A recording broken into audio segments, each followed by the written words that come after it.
But if I wanted to earn speedos and wear them to walk out to get my mail, I'd like to be able to do that.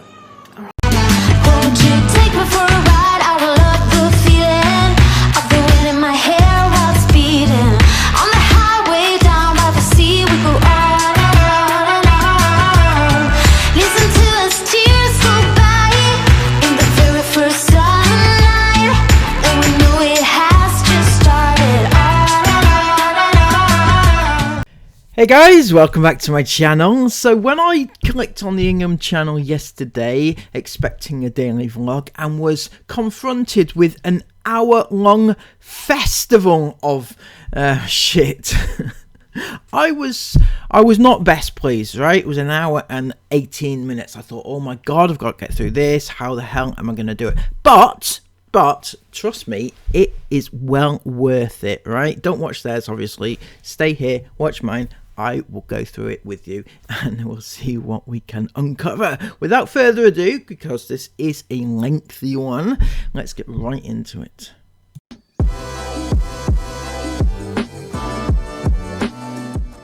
So as we all know, Chris does have some sort of weird pregnancy fetish whereby he only seems to love Sarah and is attracted to Sarah and wants Sarah in any way, shape or form if she is with child. And I think that's quite a misogynistic view of his, in that he just wants to feel like he has, how can I say it, seeded her. Not, yeah, seeded. Put his seed, oh, I can't, sorry. Honestly, you'll be surprised at how quickly it goes. So massive good luck. And it's magical as well. It's like, it is, yeah. It really is. It was such a nice experience. So yeah, that was Chris giving his opinion on Sarah's C-section, and it was a magical experience for him, which is, I feel, a little bit of a weird thing to say. It's not the worst thing he's ever said, but it just gives me a little bit creepo vibes.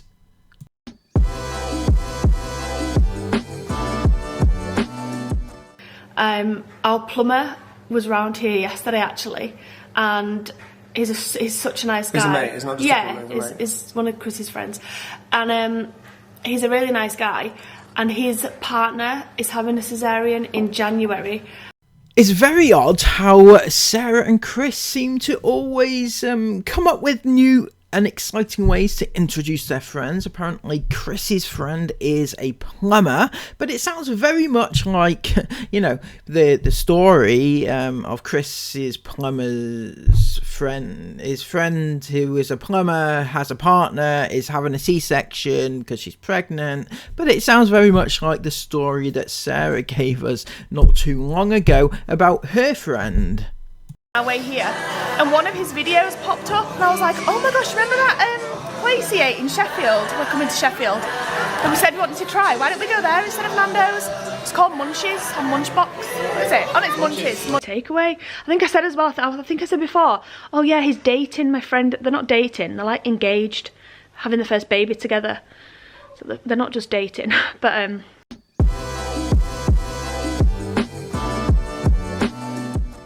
the next question is, are you happy you've made the decision to stop having kids, or do you feel a bit guilty still? I don't think I ever felt guilty. I don't know if I've said that in the past, or if that's just something that that you've thought I've said. I don't think I've ever felt guilty. I just kind of felt pressured into doing something that I didn't necessarily think properly about. So, and I still, this is where it's really confusing, because I still don't know if it's the right or wrong decision. I think it's the wrong decision that I did it for the wrong reasons. But I don't know if it's the wrong decision as in the amount of children we've got. I just feel like I didn't think about it properly for the right reasons. I just kind of felt like, yeah, I need to feel like this because this is what everyone's telling me I need to feel like. People keep saying, like, I keep getting messages on Instagram saying, oh, you know, you made it up, you did it for views, blah, blah, blah. And it's not, but it's just genuinely is confusing still to me. Like, I'm still confused. I literally want to jump through the screen and pop someone's face off, man.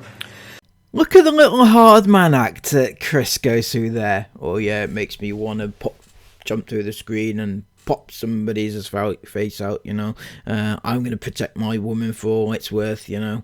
Yeah, Chris, nobody's buying that act. I'm sorry, but it did make me laugh, the face that you pulled. Like, you were very serious about it. I am genuinely confused about how I feel myself. I don't know how I feel, and I think that is genuinely because I've taught myself to just accept what everyone else feels, and I should feel the same way. Okay, so I know we've been through all this before, Sarah, but I will say it again. Who is telling you that you need to feel a certain way? You feel how you want to feel, always, right?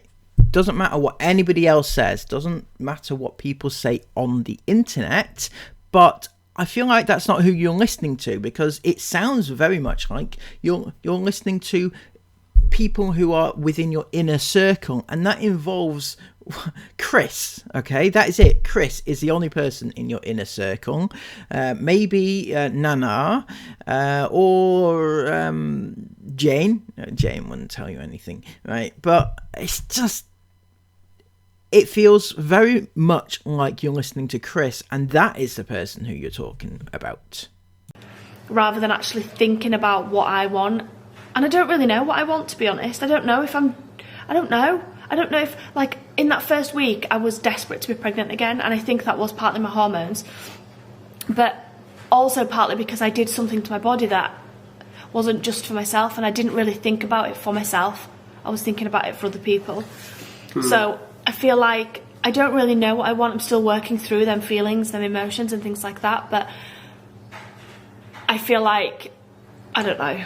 It's hard to explain. Yeah. I feel like I said, me and Sarah, both of our decisions as far as like the tube tying thing went they were solely based on other people's opinions. You and Sarah's decisions over getting her tubes tied. Chris, it's not your decision.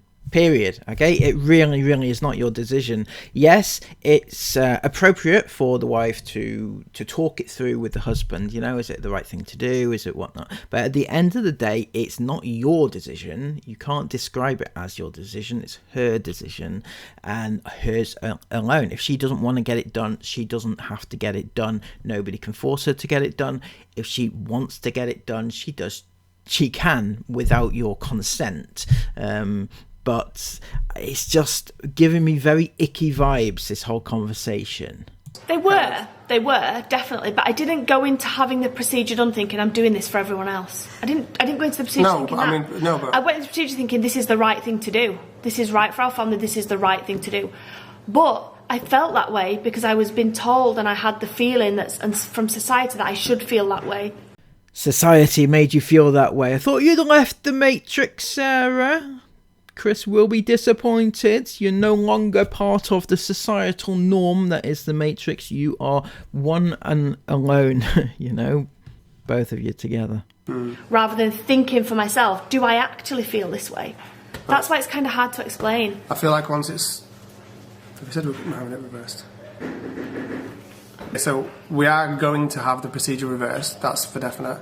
Are we? We are we, Chris? We're going to have the procedure reversed. Well, that's interesting, but it's still Sarah that has to have it done. But it is interesting that after all of this, that you just decided, I know, let's get it reversed, because, you know, Chris Ingham is having second thoughts, apparently. Sarah she's not able to have it done until she's at least 10 weeks, so we've got another month to go. But we will be going in private and having that done once we're past that point, so into the new year. It's very interesting here how it is solely Chris that's telling this story. Sarah hasn't mentioned it. She sat there listening to Chris tell the world that she is going to have a reversal. And now I don't want to, I'm trying not to at least, control the narrative, right? I'm not trying to control the narrative that Chris is the the driving force behind this, but everything that I hear from him kind of screams Chris is there as an influence, and I'm sorry, but that's how I'm getting it across. And I feel like mean, you know me, I'd have a million more babies because I love big family and all the rest of it. But again, I find this very weird. I mean, it's odd, right? I get men can want babies, right? They can, and there's nothing wrong with it.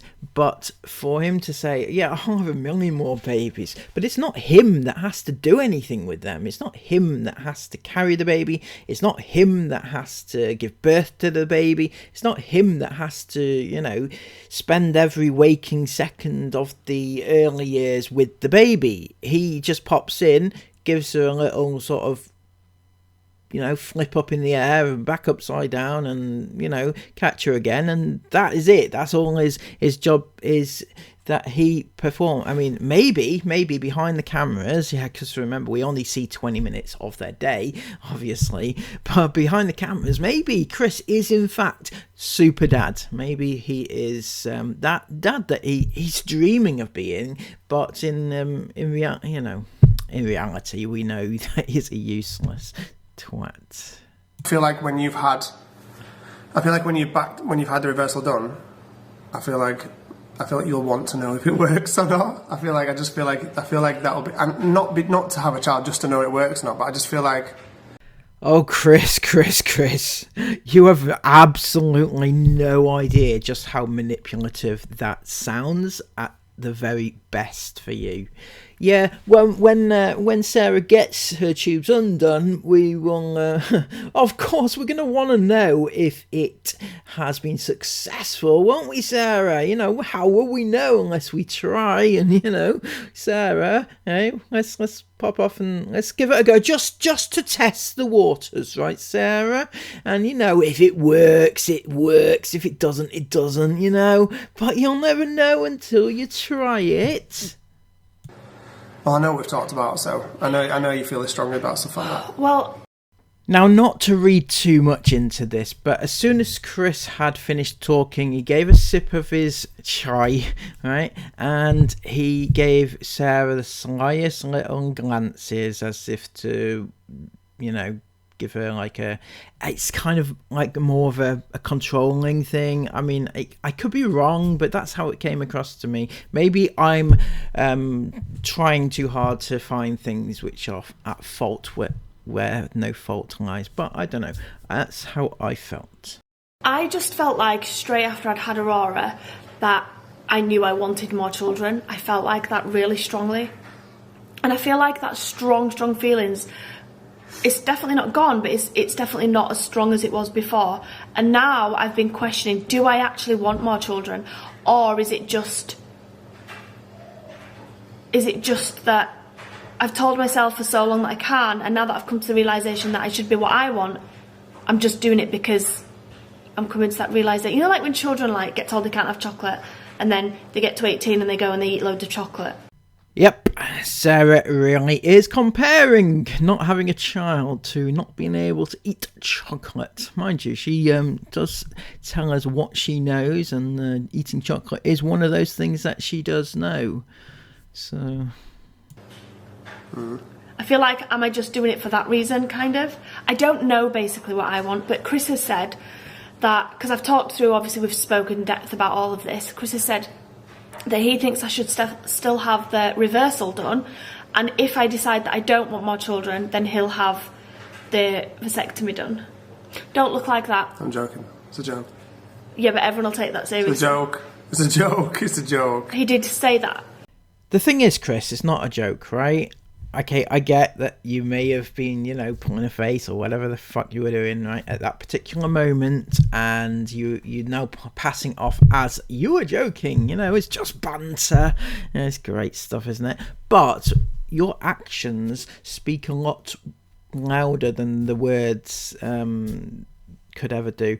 And yeah, if you're not pregnant in the next couple of years, then, you know, I'd be surprised. Yeah, because I just don't know. I feel like a reversal might not heal like I'm damaged or anything like that, but just, I don't know, reverse some of the feelings that I feel. It's not a nice feeling. I don't know if anyone else has been in the same, in fact I know some of you have been in the same situation because you've messaged me about it, but it's not a nice feeling knowing that you've done something to your own body to please other people, and that that there's, you know, it's not just like... So she'll deny it until she's blue in the face, but everything that she says just screams Chris to me. Chris is wanting me to do this. Chris wanted this, so I did it. Chris wants it reversed, so I'm doing it. Everything is Chris, Chris, Chris. And she can keep saying it's not, but that's, you know, her mind. I think that's how I think anyway. I dyed my hair, but or like Chris really wanted me to cut my hair into a bob, so I cut it into a bob. But it's going to grow back, so it's fine. It's not like that. It's like a really gut-wrenching feeling that I've done something to my body and I've changed it in such a drastic way and I've taken away part of me. And I don't really know if it's... and it's not necessarily what I wanted to do. But then again, at the time, I did feel like I wanted to do it. But I feel like I wanted to do it for the wrong reasons. That's what I mean. Anyway, I it's really complex. Really, it's not as straightforward as you know, I did it and now I've changed my mind. It's not as straightforward as that. There's loads of in-depth different feelings and reasons and things like that. And it's really hard to try and explain all of those when I don't really understand them myself right now. So... I said to Sarah that whether we have more kids or not, I feel like Sarah needed to go on this journey of doing this because she was so convinced, and I was convinced it was... I mean... Yeah, you were... Oh my God, Chris, shut up. Seriously, stop making it worse. Are you seriously saying, oh yeah, Sarah, maybe this had to happen. This happened for a reason. You had to go on this journey to find out whether or not you really wanted kids or not. And now we can, you know, can put that behind us because it was just your journey, a journey of self-discovery. And yeah, you sound very much like some sort of cultish type figure, you know? I don't know. I can't put my name on the guy who you remind me of, but yeah, you definitely coming across cult vibes at the moment. Bloody journeys. as well. I was, but I would like more so because I was going along with kind of what we thought we should do, basically. Yeah. I'm definitely ready to let go of the whole, this stage and all the rest of it. Once there's nothing like when you've got little kids in the house, baby. And obviously everyone's going to be like, yeah, but they grow up. We're so lucky. In fact, that's one of the questions. How do you feel having children of all different age ranges, including an adult? It's not like I sometimes feel like you come across wrong when you say things like that, and I know you don't mean it, but I feel like it might be portrayed in a different way. The thing is, it's not the things he says, it's the things he does, right? It's the things he does in his actions, his micro actions, and his everything else about him, right? We can see that he doesn't give a fuck about his kids once they get to a certain age. It's not because he's saying this or he's saying that. It's the things that he does. We can see. We're not blind. Because you're like, oh, I love babyhood. And everyone's like, well, what about... No, I love what I don't mean Tomhood, or Jason's age, or Isla's age, or Esme's age. What about all that? Sometimes I feel like you don't explain that very well. There's magic with every age. There's magic with every age, but... Okay, Chris, so you think that you enjoy every age group, right? But once they reach a certain age, we'll insert whatever age Jace is right now, you don't seem to know how to interact with your kids. You don't do anything with them. When was the last time you played with Jace? Did anything with Jace? Went out to play with Jace? Took him to a sports game? Took him to a football match? Took him to a cricket match? Anything, right? Anything that isn't related to, the family need to do this with us. When was the last time you did anything with Jace? Even talk to him, go out in the back garden, kick a ball about with him, ask him what he wants in life. I know he's only 4, but he can express his opinions and emotions about things. But also not talk in that stupid baby voice that you have with him. He's 4, nearly 5, and he does not need to be talked to in a condescending baby way, right? He needs to learn to develop his speech, and doing so means that you need to talk to him as a grown-up, and not as a baby anymore, because he's not a baby, right? And then you get to Isla's age. When was the last time you did anything with Isla? Anything whatsoever. Talk to her, learn about her interests, or take her out for a day out, a daddy-daughter day out. In fact, I don't think you've ever done that with Isla. You've done it with the others. But, that sort of thing. It's the things that you do, the actions that you take that shows us what you are all about, not the things that you say. And you can say that you're interested in the kids once they get older. You don't do anything with them ever. But you can't beat the magic of your 0 to 4, 5, 6 year old kind of thing, when everything is completely brand new and innocent, and I know some people magic. I know some people that want to get past that stage because it's a difficult stage in life as well. Newborn. I'm on a group where there's so many people saying, oh my gosh, I hate the newborn stage. I love my baby, but I just hate this stage of life. I like it when they get to like 4 and 5 and can start doing things for themselves, and that's absolutely fine. There's nothing wrong with feeling that way. But I love the chaos of all of it. Sarah, you love feeling needed, right? You love the sense of feeling needed. A newborn baby needs Sarah, right? She needs you. A newborn relies on you because they can't do anything for themselves. They need you, and they need you to exist. And sometimes that's a challenge even for you. But you enjoy being needed. That's why during the pregnancy as well, Chris needs you. He wants you. He shows affection for you. And that is the point that you love. You don't love it when, the babies are much older and they don't rely on you anymore. But more so, Chris doesn't rely on you anymore because, he's probably out somewhere with some other young girls somewhere and enjoying himself that way. But, yeah, so that's what you feel. Needed. You want to be needed. I love the chaos of the newborn stage. I love the chaos of Mila's age most of the time. The thing is as well that I think is that I know how strongly you desperately wanted to be pregnant again when Aurora was first here, 5 weeks ago. Yeah.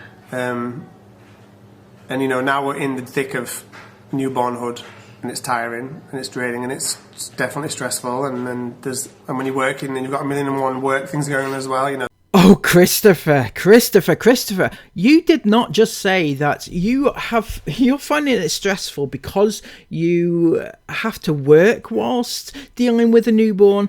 Absolutely fucking not, right? You have gone to great lengths to brand yourself as somebody who does not need to work. You don't need to work. You have a passive income. That's why you have all these income streams, because they earn you money even though you don't do anything. So all you have to do is take a bit of time off doing whatever it is you're doing and deal with the baby, the newborn, and don't need to work, because at the same time you have money rolling into your bank account.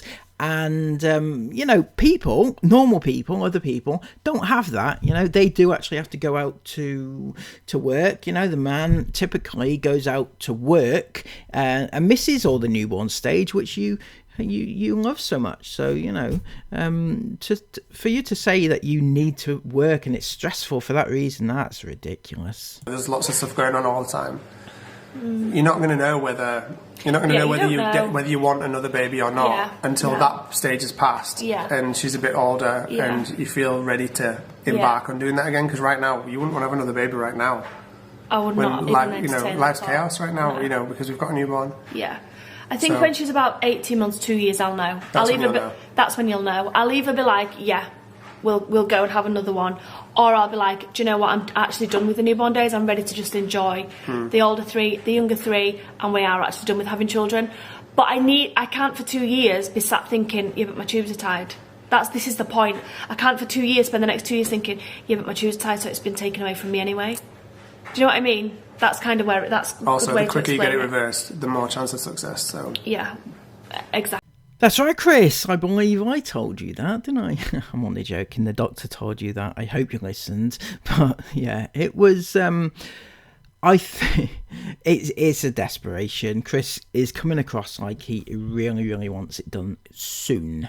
Exactly. But like I was saying before, I love the newborn. I love Mila's age. I love the age of Jace, where he's just starting to learn new things, and he's good at. He can tell stories and things like that. And Isla's age, where she's still into little cutesy things, but she's starting to grow up a little bit. Esme's age, where she's growing up way too quickly and way too sassy. I assume you're talking about what's going on TikTok at the moment. I'm sorry, but you cultivated that, right? You wanted that to happen, and now you're happy that it is. And if you wanted to stop it, you could also stop it, but you won't because you don't. And Isabel's age, where, you know, we can do adult things, and all the ages are great for me. Yeah, man. I love all of them. Yeah, I don't mean that. That's what I feel. I know you don't mean that, and I know you feel the same, but sometimes I feel like you say it and open yourself up to people being able to criticise what you're saying. Anyway, I know that was a really long explanation. Like a 10-minute answer. Yeah, I know, that was really... 12. Yeah, we need to chill. But I feel like that really needed explaining properly, because I don't feel like I've explained it properly before. So hopefully... So we're getting the procedure reversed, but we're not sure if we're done with having kids or not yet. Yeah. We'll know when Aurora is a bit older, in 18 months or so, or something like that. Yeah. I don't know. Who knows? Who knows?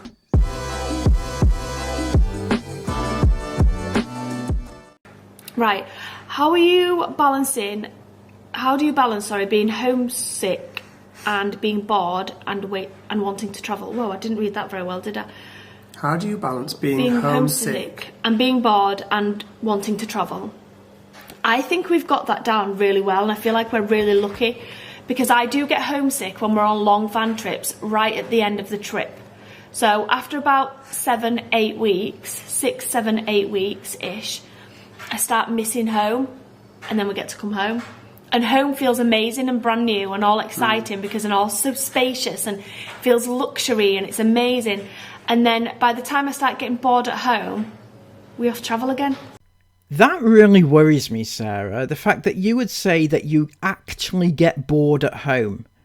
No mother with 6 at-home children should ever be bored. There's so much for you to do. What the hell? You should forever be washing clothes, if nothing else. You know, making dinner for all your kids to make sure that they have a nice, healthy, hearty dinner of an evening to set them up for the future endeavours in life. You know, all these things that you could do, and play with them. Oh, not forgetting the educational aspect. You know, you've got all this to do, and yet you get bored at home. Oh my God, that's quite insulting, actually. Yeah, so yeah. I feel like we've got a really good balance this year. There's already questions about that. We'll just leave that first. Alright, cool.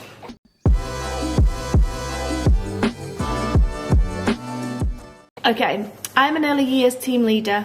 You are doing a great job with your 2 littles and a great mum in general. Thank you so much.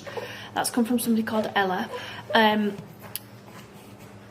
Honestly, it's one of the biggest compliments ever when someone comments on your parenting I get so many lovely messages like this, and it always makes me feel so happy. And I especially love it when it comes from people like midwives or health visitors or teachers and things like that. Professionals that work with kids, basically. Yeah, because And that would worry me, to be perfectly honest with you. If any people who work professionally with children are okay with instances such as this clip here. So this was one of the worst clips I think they've ever put up on YouTube. This was Chris going absolutely manic on a speedboat, and you've got the kids, all 5 of his kids at the time, just jumping up and down on the speedboat and being swayed everywhere. You've got the little kids who are not tied down and very capable of being flung over the side, and it was a very it was excruciatingly bad, in my opinion. And if any teacher or any person that works with kids is okay with this clip, the mind boggles, actually boggles. Are you the captain of the ship? Yeah! Let's turn it. Okay, just very slow, very gently then, okay? Then you've got 4-year-old Jace actually steering the ship, which if you know anything about boats, you'll know is a definite no-no, because those things are very powerful and you should never ever do it. And then you've got the 14-year-old sat on the front of the boat, which, you know, if you know anything, if she slips under, she'll go right under, right through the motor, and, you know, bang, that's it, dead, right?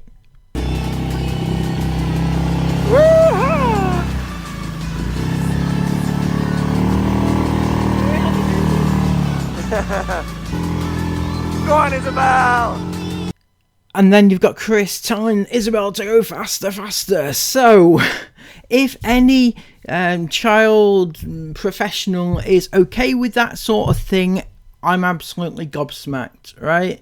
And that is before you even scrape the surface of their overall channel with, you know, the baby on the beach incident and things like that. But not forgetting the actual aspect of pimping out and exploiting your children. If you work in early years education or a childminder or anything to do with children, HVs or anything like that, and you're okay with those children being exploited for money, then you're in the wrong job. I'm sorry, but you are.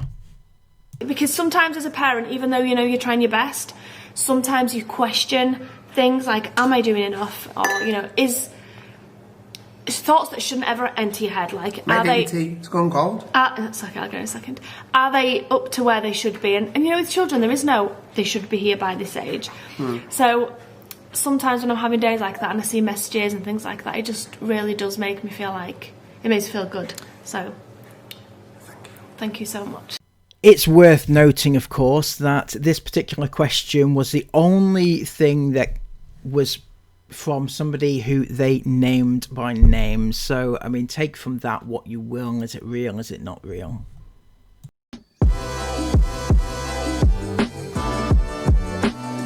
So, someone's asked, how is Esme? I feel like we never ask about her. Esme, describe Esme in one word right now. Esme is a G. That's what I'm going to describe Esme as. A G. Esme is a G. And you think that's a good thing, do you, Christopher? That you're describing your daughter as a G. Yeah, right. So, well, a lot of people wonder what a G actually means, and in particular what a top G is, because you're a top G, aren't you, Chris? So I thought I'd share this with you, and this is from Andrew Tate's point of view, which is obviously where it's coming from. According to Tate, in one of his many controversial podcasts, he described a person who is a top G as an individual who is capable in all realms. In his opinion, these individuals have to be competent in all areas and be proficient in whatever they do in order to be called a top G. Tate went on to say that being a top G means that you are dangerous at everything. That's right, Chris. I don't think that describes you, for one thing. You know, dangerous at everything you do and competent in all areas of life. You know, just something to bear in mind next time you're spouting that shit around. She is literally the most full of life, creative, bubbly, never stop smiling. Yeah, she is actually, isn't she? Girl. I'm sorry, Sarah, do we wake you up from your slumber of a life? You've just realised Chris describes Esme as full of life, bubbly, always smiling, and Sarah says, oh yeah, she is, isn't it? You would notice that a little bit sooner if this was her personality, or if it is her personality and you're not noticing. Oh my god. Oh my god. In the entire world. She is actually. Because she seems to have really she seems to have really found herself, I think. Yeah, right. Not that she was ever lost, but I just feel like she's really, really full of life at the minute. In the last half an hour of life in general, she's really just suddenly grown up. Yeah. And it's really weird looking back at her a year ago to now. It's crazy, the difference in her. Even from earlier in this year. I feel like she's made a few little changes to herself, like her appearance and... You know, she and just... You started that in the summer with the pain in the eyebrows thing when we were in Spain. No, she asked me to, though. No, I know she did, but... But I feel like her doing that has really given her a lot of confidence. And she still gets people asking, like, why are they this colour, or why are you painting them that colour, or they're not equal, or you've got... She still gets questions like that, but... Does she, Sarah? Does she really? Well, the ones that I've seen, the comments that she loves to reply to, is more along the lines of giving her advice about how she can, you know, not make them better, but just give her a little bit of advice because she's only 14 and maybe she might appreciate the benefit of somebody else's experience. But yeah, no, what do I know? I only read these things, and that's what I took away from it. It wasn't nasty comments at all. I feel like she's strong enough to, you know, to say, she's really balanced. So that's how I want them, or because I want them to be that colour, or I really feel like she's just got a lot of confidence lately, Esme, and it's really lovely to watch. It's not. It's really not. It's like watching a train wreck, right? And I don't mean this in the worst possible sense towards your child. I don't mean that at all. What I mean is she is bitching back at people online. She is getting what she perceives as hate, and most of the time it's not actual hate, but she snaps back at people. She bitches at them, right? And that is not nice to see. And as a mother, you should be ashamed of seeing that. You should be pulling her back and saying, Esme, you can't say that to people. You can't. But the problem is, she's taken it from you. She has learnt everything she knows from you, and you're okay with it. You're okay with doing it to other people, therefore you think it's okay for her to do to people. And that is what it is. So it's not lovely to see, as you point out. It's nice when kids get confidence, obviously. I'm not saying that they shouldn't do, but not to bitch at people online. Her blossoming the way she is doing. Esme's hungry, like for life. She's hungry she wants to be a star, basically. And she is such a star. And that's the point of Esme, is that she is such a star. Yes, we know she wants to be an influencer, and unfortunately that lack of ambition is going to be the thing that brings her down. And as a parent, you should be trying to prepare her for being brought down, because, you know, an influencer isn't really a stable career option. As you should know, Chris, you should know, you were there once, weren't you? You know, you had a lot of influence over people at one point, but now you are where you are. You should be preparing your kids not to solely rely on this. In actual fact, didn't you say once that you don't want your kids to do YouTube? You don't want them to do that at all, right? So where's that attitude now? She's got the drive and the determination and the discipline to make herself a star as well. And that discipline that you mentioned, Chris, is what I just mentioned a few minutes ago about the fact that she bitches back at her haters, or what she perceived as haters. And yeah, that is lack of discipline, not discipline. She really wants it so bad, and she's awesome. She's always had the determination, hasn't she, Esme? She's always had the patience and the determination. She don't have a lot of patience, maybe. She never quits. That's what I was trying to say. Like, Isabel was never into Lego growing up. Isabel doesn't have the patience for Lego. Oh dear, well this is a bit of an awkward moment then, isn't it? Did you mention that before you took the gig? did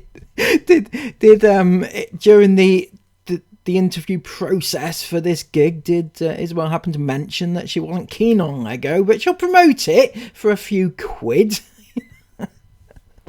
You didn't mind taking it over though, did you, as your little, you know, you're taking over the meet and greet as your own, because, you know, it took too long. I don't know how to do it. It's taking too long. Whereas Esme sit there for hours until she got it right. Yeah, she would. They're different like that. And I'm not saying Isabel's bad for that. She just has different qualities to Esme. But one of Esme's that we always said is, I always go back to that Lego, because she loved Lego sets, because she really had the patience to just sit and build. And that was different for me, because obviously we had Isabel first, and Isabel never had the patience for that, so Isabel never really got into Lego, and Esme did. But yeah, Esme's awesome. Great. To sit and talk to Esme, you couldn't fail to love her, basically. Yeah. I think that's the best way to describe Esme. And I know I'm biased because she's my daughter, but it's the truth. She is. You know, everyone says it. You know, when they meet her in person or whatever, she's awesome. So, and she's doing great, really good.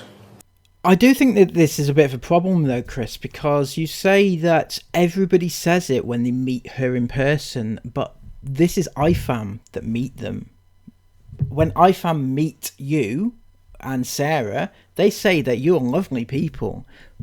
When I found meet any of your kids, they say that they're lovely, and they may be lovely, but you can't trust what people are saying because they are your fans when they meet you. You know, if it was a random stranger that didn't have a clue who you were, then, you know, you might want to take their advice or their feedback more. What? Is Chris Esme's dad?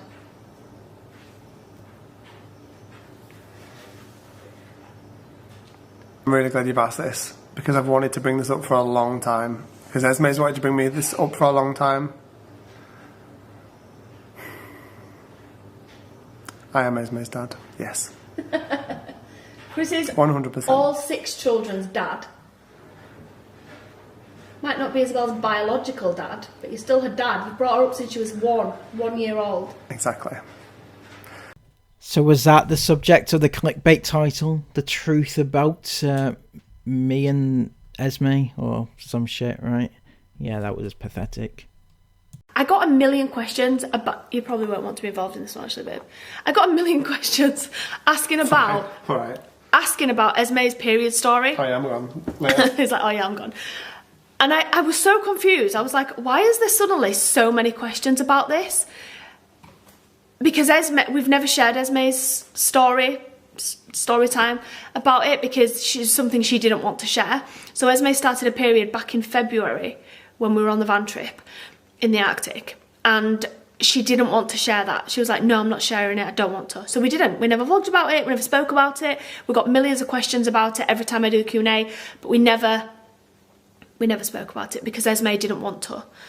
And we would always respect their wishes, obviously. And then we didn't hear anything about it for ages. And then on this Q&A, it's like every other question. And I was like, Ez, why is everyone asking about this? And she went, oh, it's because I posted it on my story the other day. What? So, oh, someone asked about it the other day, so I just gave them advice or something, whatever she said. And I was like, oh, are you okay with me mentioning it then? Present in your teenager's life, are you, Sarah? Didn't know that your kid was posting Q&As to complete strangers and telling them all about all their intimate personal details all online, and Sarah Ingham didn't even have a clue this was going on. You don't even read what your kid is posting on Instagram. That's what I'm taking away from this, right? That's ridiculous. What were you doing, Sarah, that was too busy to not focus on what your child is doing online, right? Focus on that.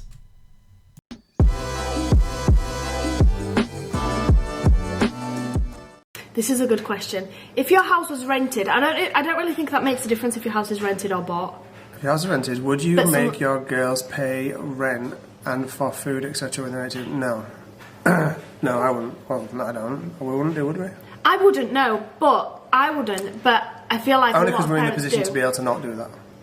This moron, yes, Chris is being a moron again, right? Because he believes that the only reason people would pay rent to their parents, or why parents would charge rent, is because they need the money to pay for rent or their mortgage, right? Now, most people do this in order to teach their kids discipline. Remember that discipline we talked about earlier? Yeah, most parents do it to teach their kids to be able to save money, to learn discipline, to learn life values, so when they leave home, they have these values going forward. But you don't understand that. You think that you're trying to make money off your kid, and you just don't need it, really. Probably. Like, let's put it into perspective, right? So when they're 18 and they're off living their own life and doing their own thing, they rack up bills of their own. You know, they get and they might have mates round at your house more or whatever it might be. And, you know, they might be earning their own money at that point. Hopefully they'll be earning their own money around that point. I wouldn't say anyone's bad for charging their kids rent or asking them to contribute to bills, because I think that's a perfectly fine thing to do if they're earning money and stuff. I personally won't. I think this is always going to be a sanctuary for the girls and Jays. And how do you think your kids will ever learn the value of money? Because at the moment, certain children of yours, they don't show signs of being altogether grounded in the sense that they know what's what, and, you know. So that might be a bit of an issue when she eventually leaves. Wherever they want to come and be here, and when they're here, they, that's one of the things they get. They don't have to worry about normal life things like bills and things like that. So yeah, I totally get what you're saying. If you understand what I'm saying. Yeah, I do. And I never had to pay bills when I lived at home. No, I didn't either. In fact, I didn't live at home when I was 18. But I don't... Anyway, that's relevant. I totally get what you're saying, and I agree. Like, we won't charge our children for bills. I feel like my reasons might be slightly different to yours. Okay, Chris is just having Aurora for 2 seconds. But I wouldn't charge the girls' rent for the house, but I feel like my reasons are different from Chris's reasons, so I just wanted to explain mine. And I also just want to say as well that I know that a lot of parents don't charge their children rent because they need the money, because I know Chris said we're in a position not to need their money, but I know that some parents don't do that. They charge their children rent and then they'll put it to one side and maybe give it back to them when they're a bit older for like a deposit on a house or towards the deposit on a house, driving lessons, car, etc, etc. So I know some people don't only charge rent because they need the money. For us though, the reason I wouldn't charge the girls rent is because although we don't rely on YouTube now to pay like our bills and things like that, we wouldn't be in this position if YouTube was the base on what enabled us to live the life we do now. So we were able to start a YouTube channel and build that up and branch out and create different businesses alongside that. But the basis of all those amazing other things that we've got going on is still YouTube. And I feel like the girls were part of that. Go on, Sarah, you can do it, give them full credit, you want to, but it's just part of that. The girls were part of it, not the sole earners or anything. They were just a smidge. Glad you're giving them a little bit of credit, if only a little bit. And so the girls are part of the reason we have what we've got now. Obviously, they don't get pressured into filming vlogs for us for content on YouTube, and they don't edit the vlogs or anything like that, but they are still part of the channel. I'm going to give you a little bit of a life lesson, Sarah. Okay, your girls were the only reason for the channel, right? Okay, so from the outset, if you took the kids away from the channel and it was just Sarah Ingham, right? It was just Sarah on her own, because bear in mind, Chris, at this point, he was working at his baggage handler job, right? Now, if there was Sarah Ingham on her own, just vlogging about her life, which was, nobody would have watched at all. Nobody, right? Maybe 50, 100 people, if that, if you're lucky, right? They wouldn't have watched if it wasn't for the kids. Put your kids in, in a bathtub, and you're sorted then. And they bring in lots of different types of viewership. You get the people who want to know about parenting, but then you also get the pervs who want to watch your kids in the bath. It swings and roundabouts and everything. And then as things progressed, Chris got more involved and he started filming the girls and the girls' friends in all their bikinis and things like that. And that drew in a few more people. And then it got round to the Christmas event of the year, and you filmed again. You filmed your kids opening their presents. At this point, I'm not seeing what role you and Chris played in this. I mean, aside from the editing aspect of it, but if the kids weren't there would be nothing to edit. So at what point did you and Chris enter the the stardom that is the Ingham family TV shit show? So I feel like because of that, they've already contributed so much. Does that make sense? I'm trying to talk to you guys and talk to Chris at the same time, but that's the reason I wouldn't charge them rent. I feel like we're already in this amazing position that we're in now because of them, as well as obviously what me and Chris do for this channel. So that's just the reason that I wouldn't charge them.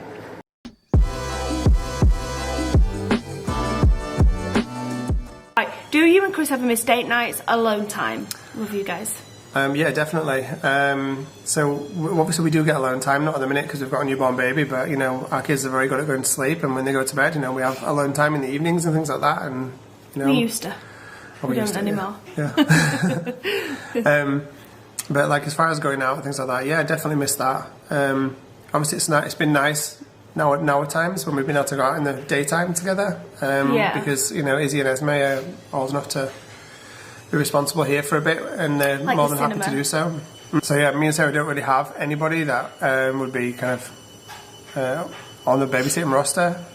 So no, for right now, we never have. We've never really had people that would. We've never really had anybody that would, babysit. But that's fine. I feel like we love family life anyway. Yeah, like me and Sarah don't feel like we're missing out. No. We have alone time together. We make the most of our alone time together. Yeah.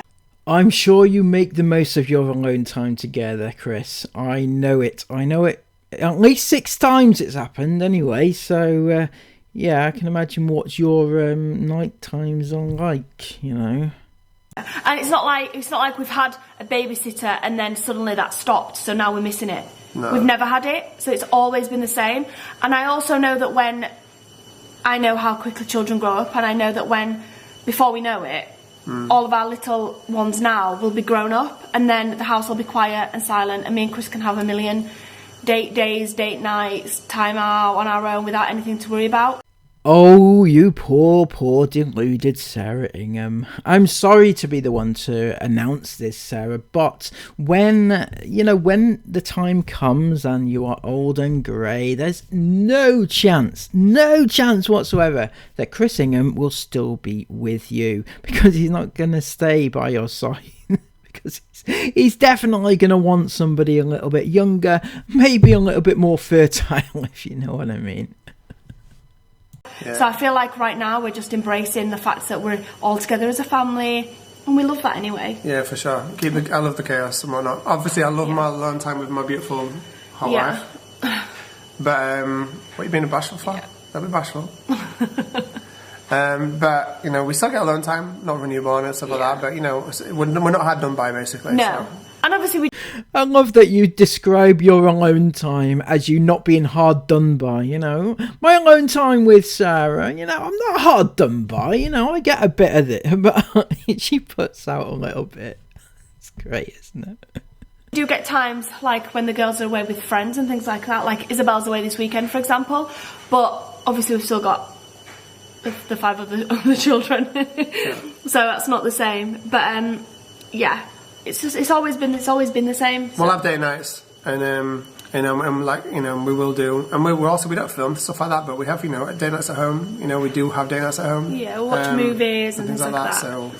Well, I'm proud to announce that I have exclusive footage of one of Chris and Sarah's date nights of the past. Classic. Good morning, guys. Today, I have been set a challenge by Channel Mum. So tonight is date night, and I am going to treat Sarah to a gorgeous, romantic meal for 2 at home. I am just about to head out to Iceland, as I have heard wonderful things about their new luxury range. So I'm going to head down and check it out. Let's go.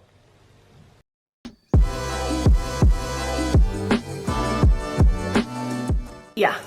This question's also so weird that I've just got this question because... Her appointment came through this morning. This morning, I got a text message, which I've actually had to cancel because we're not able to make the appointment. But that will be rescheduled. And it's fine to do that, by the way. Well, it's tough. It's tough. Well, it's fine, but it's fine, yeah. It's like, can you make this appointment? Let us tick yes or no. If not, we'll call you within 2 days to rearrange the appointment. It's not a big deal. Can we have an update? I love how we feel like we need to specify that. Because you do, because you just get idiots saying, oh, you're putting your daughter's health at risk, da da da. Is anyone else, like, if an appointment comes through, they're like, oh no, I can't make that date. Okay, no worries. But for us, it's like, oh, whoa. And I'll explain to you exactly why that is, Sarah. Firstly, right, if anybody else has an appointment about their child come through, mostly, I need to specify this, mostly people will generally try their best to get to that appointment for their child, right? Because it's about their child and their child's health. So they will try their best. Now, if they can't make it for whatever reason, it's usually down to something like they've got to work and they can't take the time off work, right? Something like that is usually the reason why most people would want to rearrange an appointment for their kid. But for you can go at the drop of a hat because you're not doing anything else. The reason you won't go is because you're busy, and that busy is more than likely going to be fucking off on holiday. So yes, you are choosing going away on holiday over the health of your child, because, you know, it doesn't matter if it's a couple of days. If you have to rearrange it, yeah, fine. You have to rearrange it for a more suitable day. But for you, that's likely to be several weeks down the line, and Christmas is coming up, so it's going to be into the new year until they get it. So it's always going to be that you are choosing to go away rather than choosing your child's health, right? And that is the thing that people have the issue with, and rightly so, because most people would not make that choice. Most people, if they had even a holiday booked and they couldn't afford to cancel that holiday, they'd still cancel it so that they could take their child to the hospital, right? No questions asked. You don't need to persuade people to be a parent. Apparently you do. But no, it's not a big deal. It's one of those things where it sends you it automatically, and if you can't, then you just let them know and they rearrange. So can we have an update on Mila's hip? Does she require further checkups, etc.? We love your vlogs. Thank you so much. Do you want me to answer this one? There's actually quite a lot of questions. I got like at least 6 or 7 asking about her hip. Look, there's another one there. Okay, really quickly, I'm just going to break this down fast. So Mila's hips at her last checkup, when she had an X-ray done last, we thought that we were going to get discharged. We didn't, because her hip that was shallow is still a little bit shallower than they'd like. But her other hip is also the same. So basically, your anatomy inside your body can mature at a different rate to your actual age. So Mila's hips might just be naturally less mature than her age is. So they might be like 6 months behind her actual age. Yeah. Which is normal as well. There's nothing wrong with her because of that. That's normal. Kids' bodies and sides mature at different rates. Yeah. So when we go back to this appointment now, they may discharge her. They may be like, "Oh, it's doing great. It's perfect." Or they may want to see her again in another 6 months. And if they do, after 6 months, if it's still shallow, they may want us to have another type of surgery. But we are not fully made up our minds whether that's going to be the best thing for Mila right now. The question I would ask here in this situation is it what is best for Mila, or is it what is best for Chris and Sarah that you're thinking about? Is it going to impact upon your travel plans? Is that the reason why you're not going to do this or that? Is that the reason? If the reason solely comes down to whether or not it's going to disrupt your family, then you should really think again about having any more kids. In fact, the ones that you should have should just go and live with someone else. At the age that she's at. Yeah, you can't understand what's going on. Yeah, I was just going to elaborate on that, because they did say that at our last appointment, Chris did say that the right one's also shallow. It's not as bad as the left. Obviously, she's already had a surgery on the left one. But like you said, the right one's... There's nothing wrong with the right one. No, that's what I wanted to say. Yeah. The right one's, there's nothing wrong with it, but it's slightly shallow as well. The left one's not where they'd want it to be. They weren't majorly concerned. They just wanted to review again in 6 months, which actually turns out to be... That was in June, so she's having an appointment at some point in December. Hang on a second, right? So your last appointment, they said you'll have another appointment in 6 months, which will be in December, right? But then it's come as a major surprise to you when you got an appointment through for December and you had to cancel it because you've already got plans.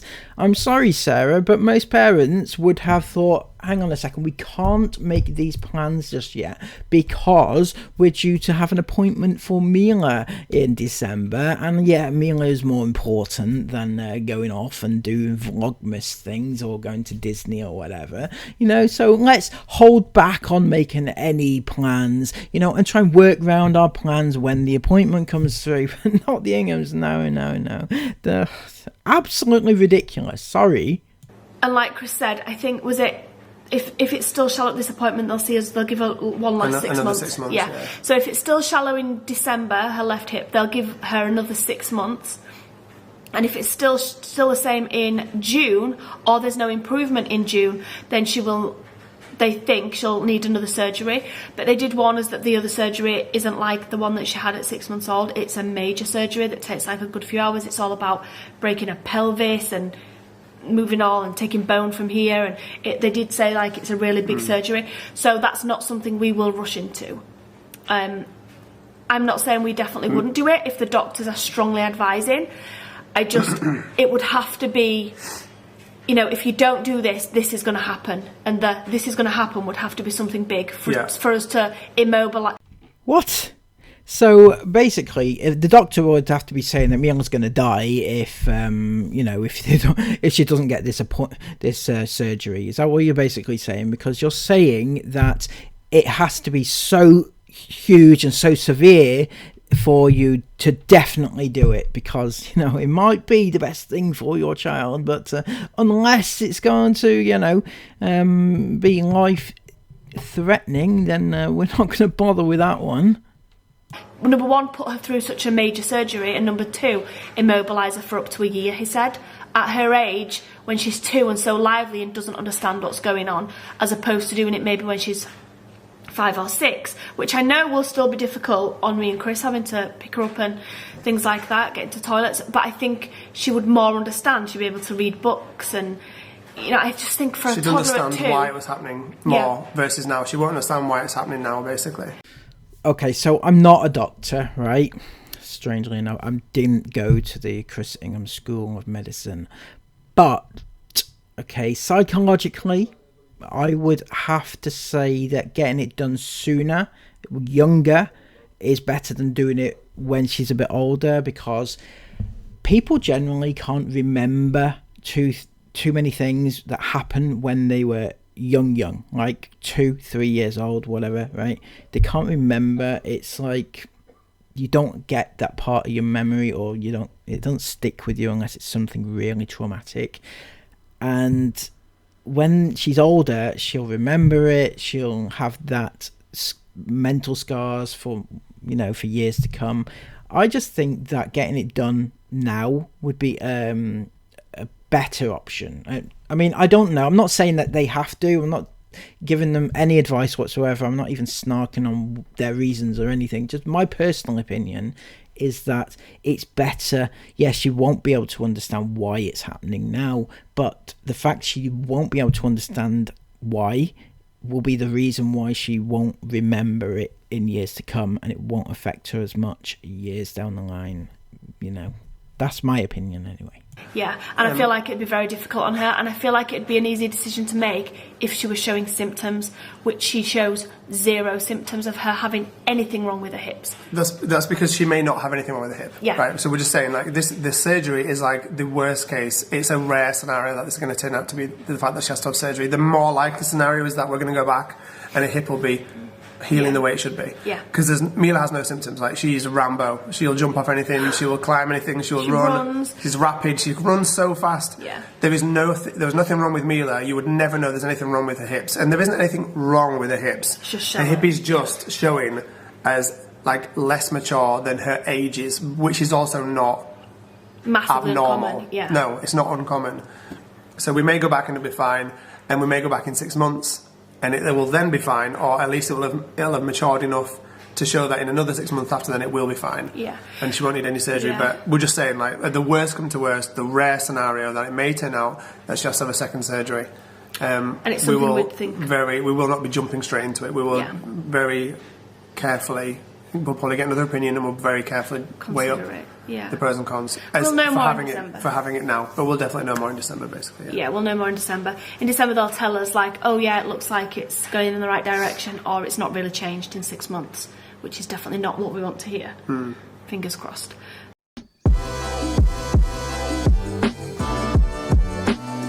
Then, when is the next big adventure in the van? Oh, this is going to bring into next year now. No, this is going to bring into... I don't know how to answer this now. I can't we can't answer this, right? I'm just going to say, because there's a lot of questions about what are your plans for next year, we have an opportunity arise. Us making the opportunity, by the way, not someone else giving us an opportunity. This is us creating ourselves an opportunity. So I've already read quite a few outlandish suggestions about what this possible opportunity could be. I personally don't have any thoughts. You know, the most popular one is that they're planning on moving abroad next year, but I'm not convinced about that one. For our lives to change drastically next year. And I'm not going into much detail because we're still weighing up whether we're going to do this or not. It's more than likely that we are going to do this. It's more than likely that we're going to do it. But if we do it, then it is a drastic. Like, I'm not just saying that. It's drastic, which is why we're spending so long debating it. And we've been spending about 6 months at least, maybe even a year. You're going to quit YouTube? Is that what it is? Because I can't think of anything else apart from you moving out of your house and maybe going to live like on a farm somewhere, you know, or leaving YouTube. I just can't see there as being anything else that could possibly be that drastic a move that you haven't already performed as it is. You know, removing yourself from society was quite a drastic change. But yeah, but apart from that, maybe could be leaving YouTube as an option. There you go, guys. But at least 6 months seriously considering doing this. I think it was like Turkey time that this at first became we went Turkey on May. the cards potentially. And it's a big drastic change, and if we are doing it, it will be at the start of next year, which is not even that long away, which stresses me out. Yeah, in January. Yeah. So it's very close. So basically our travel plans depend on this drastic change. So if we do the drastic change, then our travel plans will update you because we're not sure.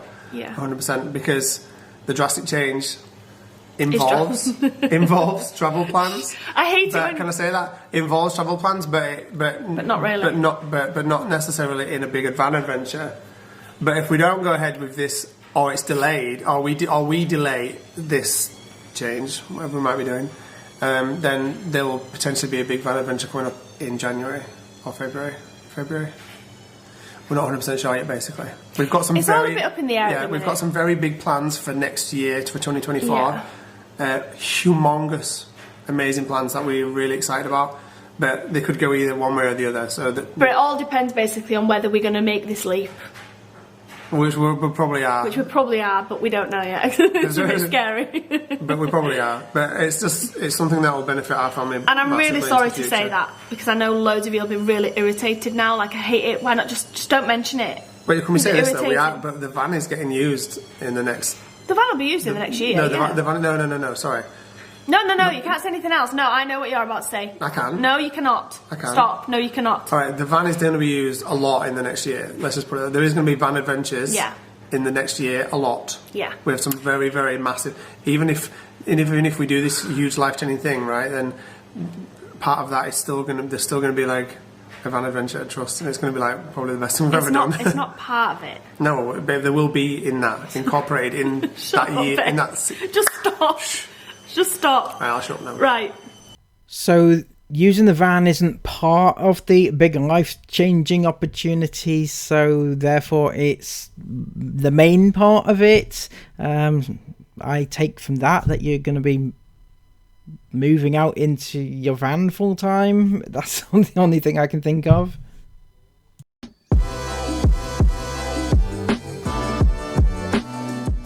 When is Izzy getting her car? I wanted to answer this because I can't cope with some of the messages that I get on this, and Isabel gets on it as well. There's so many people.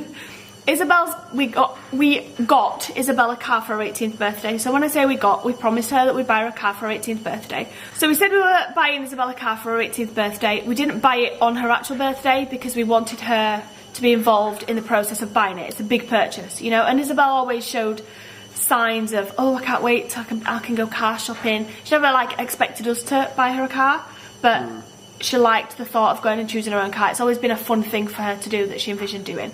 So that's why we didn't buy her one for her 18th. We haven't actually got round to physically going out car shopping, but we have done quite a bit of car shopping online. Yeah, we've narrowed it down to what Isabel wants. She knows what she wants, she knows the car she wants, but she hasn't found the one she wants yet. Well, I think this is a pertinent time to actually ask the real question here that needs to be asked, because has Isabel taken driving lessons and we don't know about? because there would be 0 point in getting a car before you get, I mean, not 0 points. Some people do buy the car and then take the driving lessons. But my point is that there's no mention of her taking driving lessons. It's not like they've even mentioned, yes, she's going to get a car and then she's going to learn to drive or anything like that. So I think personally that she may have already passed the test, or she may already be taking lessons. My personal opinion. And the only reason that we've not gone and bought one is because she hasn't found the one she wants, and time as well, with obviously having Aurora and being in the edge stage of pregnancy, when obviously Isabel's birthday is 2nd of September, Aurora was born in October, so there wasn't like a massive scale, especially because the last few weeks of pregnancy were a bit up in the air with my delivery, etc, etc. So it's going to be a New Year thing, basically. The reason I wanted to mention it is because we're not lying. We didn't pretend to buy her a car, because Isabel gets a message saying, I feel so bad for you, your parents said they'll get you a car and they're obviously not. I'm not going to rush out and buy her a car to prove a point to strangers. No, can we just... I'm not going to rush out and do it just to do it. Oh, but Sarah, you rushed out and gave Isabel an IOU for a car on the basis that strangers were saying that she would never get a car and you would never give her a car. So you did do that because strangers told you to, and so, you know, it's not outlandish to think that you might go out and buy her a car because strangers want you to. So that I can prove myself to you guys. We'll buy her a car when we're good and ready to buy her a car. We'll buy her a car when Isabel's found the one that she wants. But we are buying the car. It's not like a big conspiracy around it. No. I mean, I just won't give fools like that any airtime, but you know. No, but just it bugs me when I get messages like things online don't bug me, right?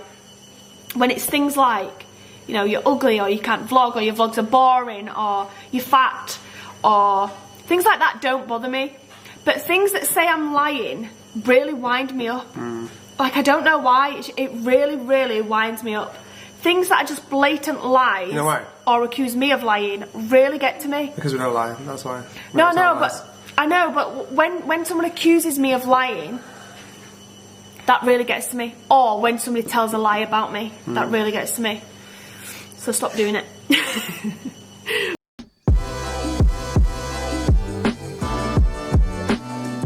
Right. Okay, so would you move house again?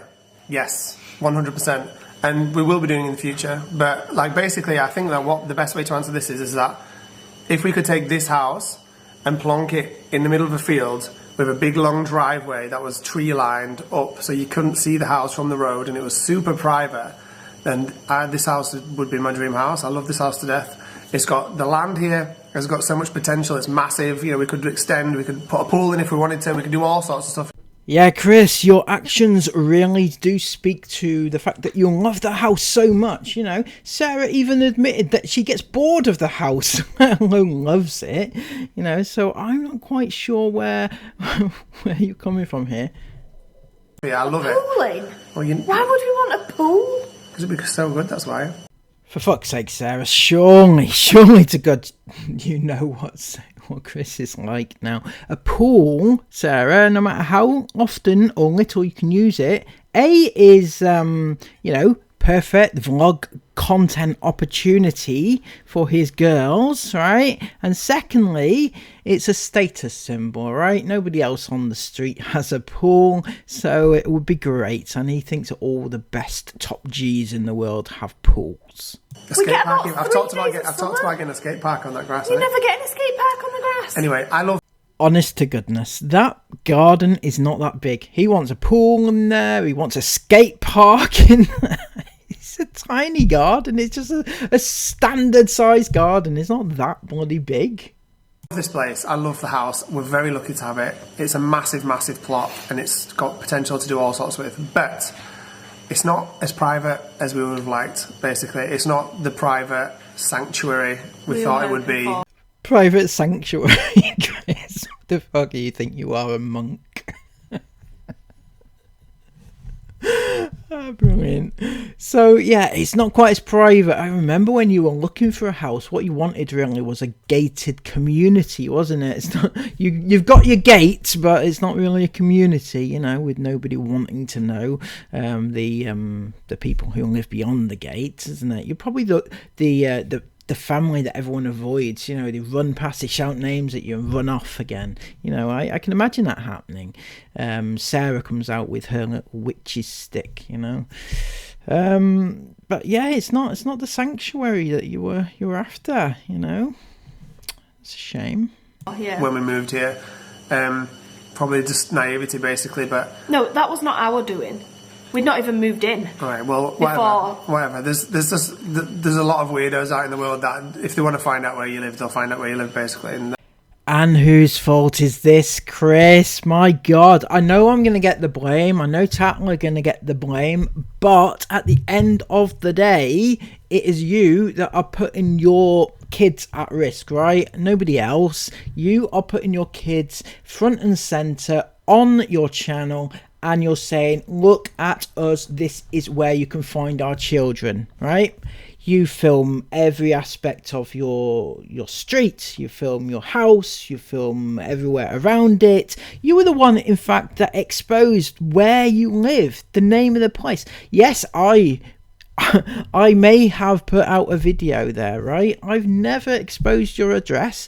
Even the name of the town you live in, I do not mention it. It's blocked on my channel, right? I will never ever do it, ever. I don't even mention the name of your bloody house, even though it's ridiculously stupid, and I was desperate to mention the name, because if I mention the name of the house, then you can look it up and find it, right? And yet you were the one that put it out there. And then to top it all off, on all your Matrix crap, you put your actual street address on your emails, right? And you expect nobody to know where you live. Your kids live there. Find a different address.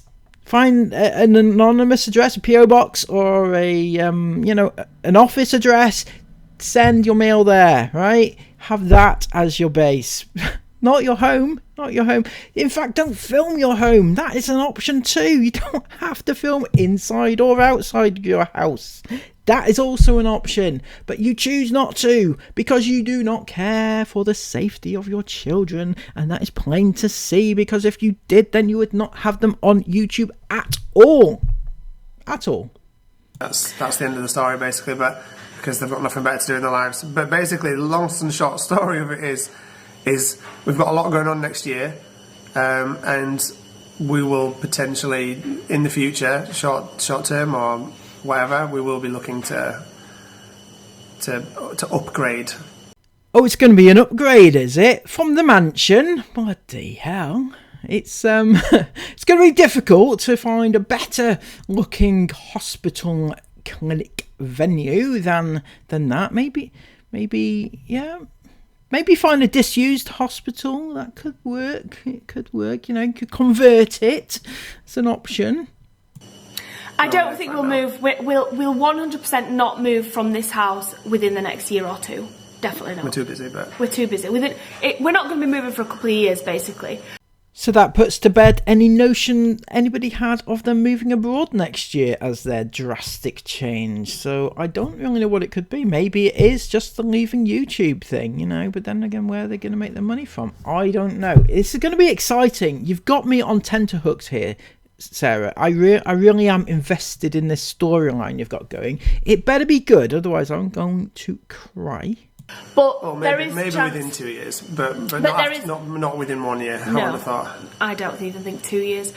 But it would have to be, like Chris said, really private. I think we'd have to either build from scratch or change everything about the inside of the house to stop people. So there's basically, right, there's a couple of things that there's this old Victorian hotel that's sort of close to us.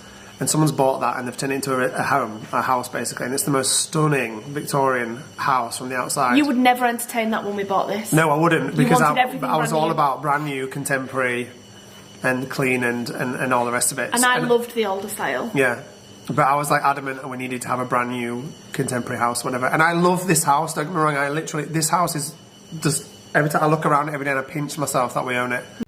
Odd really, because I'm pinching myself looking at your house. All I can see is like, it's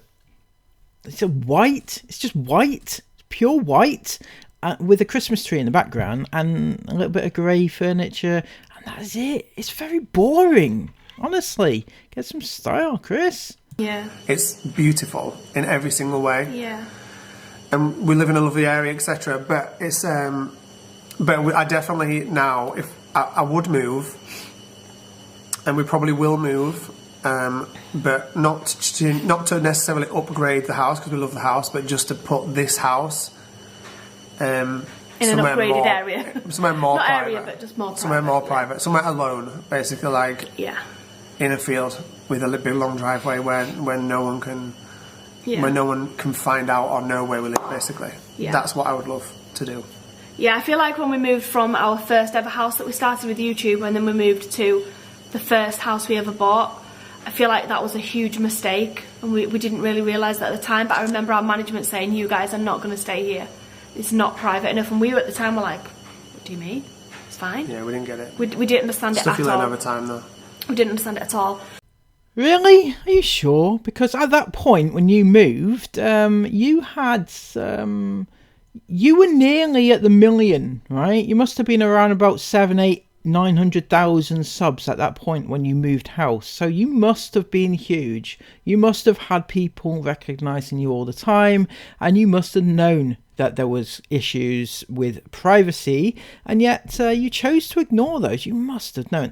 Like, the only difference between then and now is that you are universally hated now, right? For very many reasons, but back then you were almost universally liked, and that is the main issue, I think, is people don't like you, so they're going to find out where you live and expose you for the things that you do wrong. You know, I think the takeaway here is maybe don't do wrong things. I don't know, you know, maybe just take your kids off YouTube. That could be an option. And then obviously we moved to here, and we thought no, this one's definitely private, and then obviously it's not. So I think we learn a little bit each time. Hopefully the next time we'll do it properly. We'll do it right. I don't necessarily think it's anything we did wrong. You just don't realise like the extent that some people go to. And I feel like when we're saying this, some people might be thinking, who do they think they are? They're not celebrities. It's not that at all. All we genuinely want is just a bit of privacy when we're in our own home. I'm not sure how to be the one to break this to you, Sarah, because maybe it's escapes your attention, but privacy in your own home whilst sat there filming in your own home, how is that private? I genuinely, I don't know. If anybody would like to let me know if I'm missing something here, let me know in the comments below. I would love to know your thoughts on this, because I can't get my head around anybody that wants privacy and yet films it. So as relinquishing privacy, I don't know. So we want to be able to feel like when we're in our own home, we've got privacy and not people outside the house taking slyly pictures. Outside the house filming through our windows. Like, it's just so weird the lengths that this is the kind of point as well. Like, we live rural. Like, this is not normal. Like, everyday nice people that watch these videos that are doing this. This is like malicious people that do this. It's rural-ish, yes, but it's not completely secluded. You do live with other people in your town, you know. People in your town don't exactly like you, but yeah, so also people aren't just standing there with cameras pointing into your living room like you seem to suggest. And I'll just also say we know where excuse me. And I'll just also say that we know where these people come from through the police, and it's nowhere near where we live. So that's really weird. Okay, so I'm not sure whether or not to take that as a bit of a threat, because police, Sarah, honestly, you think basically what you've done is you've reported it to the police, and they've told you that I live in Wales, right? I'm not keeping that a secret from you. I've pointed it out to you in the past. You know where I live. You even have my address. It's not a secret. It is... Fucking hell. You didn't get it through the police, did you? So the mention of the police is supposed to be as some sort of either a scare tactic or just to let her fans, her iFam, know that, oh, they're on to me. Yes, I know some of you might be thinking, yeah, Dougal, you're being a bit, egocentric or whatever crap, right? But yeah, I do think that she's referring to me because it's been mentioned many times before that I've in fact driven up to where they live and taken photos through the window, when in actual fact I can't even drive, right? I can't drive, so I'm not likely to do that, am I? But each to their own. Christopher, maybe I'll have to be looking closer to home, I've got people on the inside, you know what I mean, Chris, on the inside that send me stuff, the inside. Who can you trust, Chris? Who can you trust? Can you trust Isabel? Is it Isla sending me stuff? You never know, it might be Baby Waby that's sending. You don't know who to trust, can you? You could be a bit more paranoid. That would be lovely. But it's not as private as we need it to be, and we want our children to grow up in a home that they feel is just their own, and us as well, just our own sanctuary, and we're safe here. I want to be able to walk out in my Speedos to get my post if I want to. Ew. You know what I mean? It doesn't own Speedos. But if I wanted to own Speedos and wear them to walk out to get my mail, I'd like to be able to do that.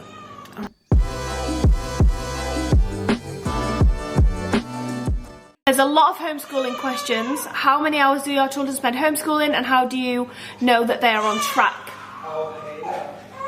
So it's different each day. Some days we'll do 3 or 4 hours, some days we'll do 1 or 2 hours. It's so flexible with homeschooling. I am going to do like a vlog explaining all this because there's so many questions about homeschooling.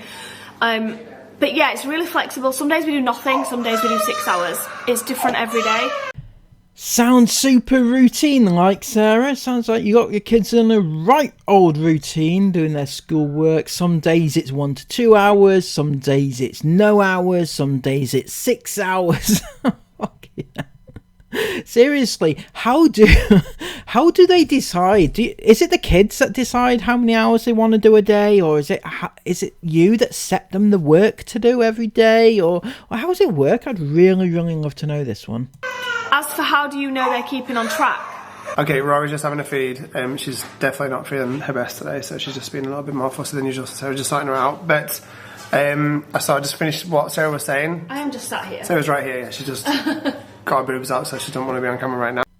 Don't see why not. If she's got her boobs out, she's an adult. She can be on camera if she wants. Isabel, on the other hand, didn't have the option when she was filmed in all her bikini glories earlier in her career. But as long as Sarah wants her privacy and her dignity, that's okay then, isn't it? Okay, so homeschooling, how do the kids stay on track and things like that? Well, our girls have always been, for all the years they've been homeschooled since 2020, they've been in a program, like an online homeschool program. There's a number of them in the UK that are very good, they have tutor-based work done every week, and they have assignments to complete, etc, etc. Which are very, very good. They do cost money, but worth it 100% in my opinion. You're going to have to explain this a bit more to me, Chris, because you're saying it's worth paying money for your kids' education, and yet you think that education is a waste of time. Is that not what you're promoting about getting out of the matrix and everything?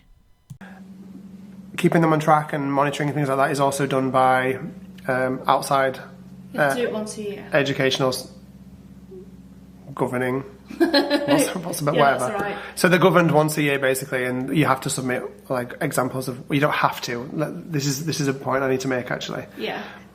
You are not obliged to send any work in to any government authority that asks for it when you're homeschooling. in the UK. Because it's their private property. It's their private property. You do not have to. They'll ask for it, and they always try it on as well, and they'll ask for it, but you do not have to submit that. However, we have submitted work of our girls every year, and then sorry, go on. No, I was going to say they want to know. They always just ask, what have they done in the last year, and what are your plans for the next year? Yeah. And then they'll even say that's insufficient, and then you'll need monitoring again in 6 months, or they say that's sufficient, and they don't monitor you again for the next year. Okay, so I need some advice from all you homeschool educated or educators, anybody that homeschools their own kids. Is this a regular thing? Is this normal, or is this an abnormal? Because to me it sounds quite unregulated if this is true. Basically they say that they're asked what have the kids done in the previous year and what are your plans for the next year, and you just tell them a load of crap if you want to, and the education department say, yeah, that's fine, right? It sounds very unregulated, and you can basically do whatever you want or lie if you wish. Is this true? Yeah, so our girls have always been signed off every year, so without question. So that's basically how you are monitored when you homeschool. And once a year, you're asked to kind of like show what you've been doing, basically, or tell what you've been doing. And sometimes they'll ask for examples of work and things like that. But there's lots of grey areas around what you have to provide and what you don't have to provide. They'll always try it on, in my experience anyway, to try and ask you to submit things like work and stuff. But you don't have to do that. It's down to the individual parent and whether they want to or feel it is necessary. As for them keeping on track, I think it's important to remember that all children develop at different stages and times. Oh, well done, babe. So, see, we're just in sync, mate. That's exactly so keep it on track. There's no such thing really as keeping on track, right? So that's the point of being out of the main school system. The main school system is too generalised, and some kids suffer because of that, because they're not at the right level they should be at. It's all and kids shouldn't be put into pools like that. Well, yes and no, Chris. Yes and no, I would say, because, yes, I agree with a certain, on certain respects, in that kids do develop at different rates, and they shouldn't be judged by their peers. They should be judged by themselves as their own abilities, right? But if you were, say, for instance, just to slack off and just let them do nothing, right, for a couple of years, it would put them a couple of years behind their peers and would put them at a disadvantage when looking for a job of the same nature as their peers when they're older, right? But you could let them slack off and do nothing. But I think the whole education system is designed in a way that it gives you a marker, a yardstick for your child, right? It doesn't mean to say they have to be at that level. It says that this is like the line, and this is what we're aiming for. No child themselves should be pushed to breaking point where they can't cope with school life, obviously, because that's what leads to low self-esteem, underachievement, and kids feeling they're worthless when actually no, they're not. They just develop at a different stage to bob down the road. Or they excel more in one subject and not another. That doesn't mean that they're failing. Exactly. See, the school system will teach you that you're failing when you're not like that, when in fact you're not. You're just at a different level than somebody else. Yeah. That's it. So that is one of the reasons why my kids will never ever go back into the school system. Excuse me? I'm sorry, Christopher. What was it that was said, well, several times actually now, by your good old wife, is that if your children request to go to school, if they want to go back to school, they are more than willing to go. You're more than willing to let them go back to school if they want to go back, but they have to ask. Obviously, Jace, being 4 years old, has never experienced school life before. He's just going to pop up and say, Daddy, I want to go to school today. Anyway, right.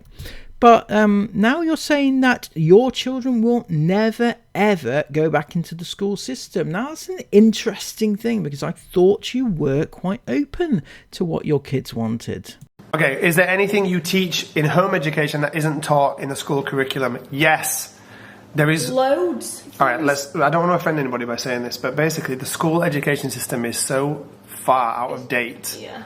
It's not even funny. And you will never learn in school about anything to do with the real world and how to make... The real world. Well, that sounds very much like an Andrew Tate thing to me. At $49 a month, you can get full access to the real world, can't you, Christopher? Make real money in the real world. You'll never learn that from school. You'll be taught about how to go down the route that everybody else for generations has gone down. You know, school, college, university, be a doctor, be a lawyer, da-da-da-da-da. And they're fantastic professions. Best case scenario. Best case scenario, doctor and lawyer. That's like the top echelon you can reach. I'm confused, though. I mean, maybe I'm missing a point here, but isn't your daughter, Isabel, isn't she currently doing A-levels, right? She may not be in school doing them if she's doing them from home, but she's still doing them, right? According to you. Now, if that is true, what's the point in it? Because she is still going through the school system, just not at school. And you say that going to college, university and everything is a waste of time because it's not teaching you about money. But then they're fantastic career paths. I'm not knocking that whatsoever. Or any other career path. Or any other career path. No, yeah. This one thing that some people come at me for when I'm saying stuff like escape the matrix and all the rest of it. Yeah, right, for people that want to do that. But there's also nothing wrong with people living aspiring 9 to 5 and loving that sort of lifestyle. No, Chris, you called anybody who does not leave the matrix a brokey. Yes, your words, not anybody else's. I loved it for many, many years, but I saw a different way of life, and now I can't go back. So, and I won't ever go back. I'll never want to go back. But there's nothing wrong with living a 9 to 5 life either, whatsoever. There's nothing wrong with not having endless riches and all the rest of it. You know, that's not what life's about. Life's about being rich in experiences and in the love and the people that you have around you. That's what life's about. It's not about being rich in your bank account. The only thing that being rich in your bank account does is give you more time to have those rich experiences in life and with people around you. Again, none of this is what you teach in your courses, is it, Chris? No, you teach that you need to have 10k a day and you've got money coming in left, right and centre. In fact, you brag about it. So I don't know what to think, I'm getting mixed signals. That's all money gives you, right? Who cares whether you've got 20 million or 20 pence in your bank account, right? It doesn't matter. If you're having rich experiences in your life the way you want it to go, then you're a millionaire, right? That's how it is. But school will not teach you about, let's just say, for instance, how to become a millionaire. It won't. And it won't teach you how to make money in the modern world, the modern online world. School won't teach you how to be a millionaire. Fuck you know. Okay. Chris, school will teach you what you want them to teach you, okay? I know what you're trying to say. They teach you English, maths, and all the other rest of it, right? But a good school teacher will nurture you as a person, as a human being, to try and get the best out of yourself. And there's many teachers like that. Many teachers. They don't all just say, right, yeah, come into school, we're going to send you off to college and university. If that's not for you, they won't say that. They won't do that. They'll find another path for you.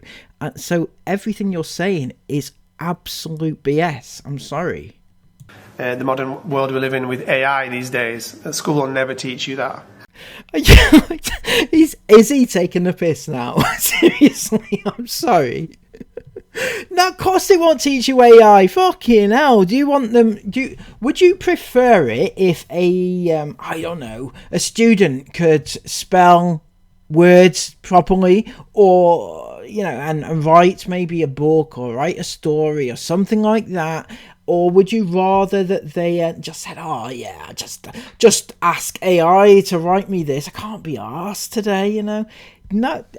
People need, in general, to have an education, right? You don't need AI to teach you how to do you don't need AI to tell you what to do in life, right?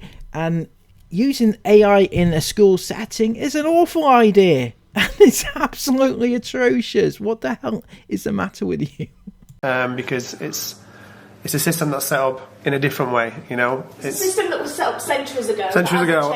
And it won't change because it benefits the people higher in charge too much to change it. So it's never going to change. So okay, so what are you saying here, Chris? That the education system won't change because the people high up, i.e. the top of the pyramid, if you like it, to use a term that you're familiar with, will benefit from the current system, so they won't change it. Very much like your pyramid schemes, whereby the only person that benefits is the person on top. That would be you, and everybody underneath, they don't benefit. You will benefit, though, from people buying your courses. And that's exactly what you're saying about it. He's lost it. We teach things that are outside of the box, ways to make money. We teach things about, let's just say things like mortgages and buying houses, things you'll never learn in school about how to taxes and things like that. Yeah, and everything to do with business that you won't find in a business studies class, basically. Real life business. Have you studied business studies at all, Chris? Have you? The thing with school again, right? You can. They have such a thing as options for GCSEs, right? So you basically choose what you want to study along the same path as, if people want to study business, there are specialised courses for that, right? Now, I took business studies when I was at school, and yes, they do teach you all about finances and business, and they do taxes and all that crap, right? They do these things. Yes, they don't teach them to everybody because not everybody is interested in it, and that's why they have courses that you can choose to take if you wish. How it works, how money works, how money flows, and the benefits of doing this and that, and blah blah blah. So lots of stuff to do with that, and also social things that you won't ever find in school, like. It's hard when you're on the spot to give examples. I bet when we finish this, we'll come up with loads. I'll kick myself, but yeah, one of the biggest ones is definitely how to make money and how to be prosperous in non-conventional ways, which is certainly more and more popular these days, that now people are starting to realise the opportunities that are out there and things that you can do. I do just want to add as well that me and Sarah don't push our kids down one particular path or another. I personally don't think Isabel will go down that path. I think Isabel wants to work with people, and she loves criminology and psychology, and she spoke about how cool it'd be to be a psychologist and things like that. So even though we're opening their eyes to other ways of life and other opportunities, it doesn't necessarily mean that that's the path they'll take. Hang on a second. So what you're saying here is that Isabel, lovely Isabel, she is not going to take the path that Chris wants her to in the business and making all the money and everything. And yet, Isabel, according to Christopher here, has an entire empire, and she never needs to work ever again. Oh yes, he did indeed say that. It's really awkward, isn't it, when these things come back to haunt you, Chris, isn't it? Just why not tell the truth in the first place? It's so much easier. Yeah, exactly. Yeah. Esme wants to be famous right now, and she wants to be famous and do all these cool things. Isabel doesn't want that. Isabel doesn't necessarily want to be famous and do all this. Isabel is more about helping people and maybe being a psychologist and doing things like that. So, but at the same time, this is the thing in life, right? You can be a psychologist and you can also have a side hustle that's earning you millions of pounds and giving you a really good lifestyle on top of being a psychologist. Yeah, exactly, That's what we teach them, basically. That there's lots of ways to do lots of things. If you want to go and have a job working in customer service somewhere, you can do that, but you can also have a side hustle that makes you millions as well. And I think it's important as well, actually, just to point out, to know that there is ways to do. You don't have to do one thing. Yeah, so you don't have to be like, I'm gonna work in customer service, or I'm gonna work in the supermarket, for example. But that's all I want to do. I don't want to do anything else. If that is all you want to do, that's fine. Yeah, but what if they want to go down these routes then, and all you've taught them is taxes and stuff like that? They don't need to know the taxes if they're getting tax paid for them with a job, right? They don't need it, so why teach it to them if they don't need it? Maybe then you're doing the exact same thing as you're saying that a school does, teaching you useless stuff that they don't ever need. But if you want you can diversify yourself in all sorts of ways. You don't need to niche yourself into any particular area. and stay there. That's what we teach them, basically. Yeah. That, you know, there's lots of different ways to do lots of different things, and whatever path they choose is the path they choose. But we give them all the tools, or we try to give them all the tools that they could possibly need to do so, and to go down any route they want to go down, basically. Very quickly, what schooling does Isabel currently do? A-levels, English, criminology, psychology. We've done the whole school one again, so I won't ask that one again.